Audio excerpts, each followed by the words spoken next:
সাথে sports adviser ওনার সাথে দেখা হয়েছিল। তখন তাকে আমি একটা কথা বলেছিলাম যে আমি সামনের দিকে চাই না, আমি একটা জিনিসই চাই, যেটা হলো একটা ফেয়ার ইলেকশন হোক।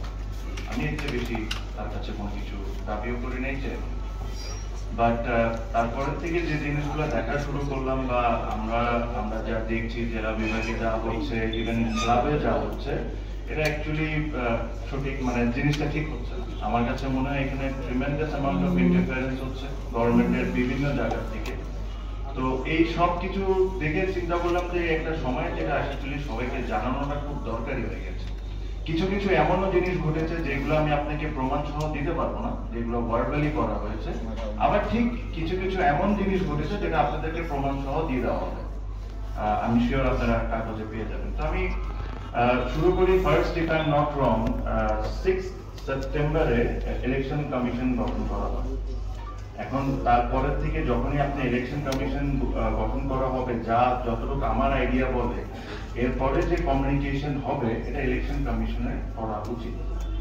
বাট আমি 17 তারিখের দিকে যাই, যখন ফার্স্ট একটা জিনিস বলা হলো যে 17 তারিখ will be the last date of submission of councillors, এটা হবে লাস্ট দিন। এটা হঠাৎ করে ডিরেক্টরদের গ্রুপে একটা মেসেজ আসলো, বিসিবি ডিরেক্টরদের গ্রুপে। আর আমি যখন বিসিবি ডিরেক্টরদের কথা বলছি, আমি ওই অথরিটি নিয়ে বলছি যে তাদের সাথে আমার কথা হয়েছে, তারা আমাকে কনফার্ম করেছেন এই বিষয়গুলো। আর ওই হিসাবে কিন্তু আমি জিনিসটা বলছি, এটা না যে একটা আন্দাজি কথা আপনাদেরকে এখানে। 17 তারিখে হঠাৎ করে 16 তারিখ বা ওনাদেরকে জানানো হলো যে এই টাইমটা আমরা এক্সটেন্ড করবো, 17 থেকে আমরা 19 তারিখে নিয়ে যাওয়া হবে।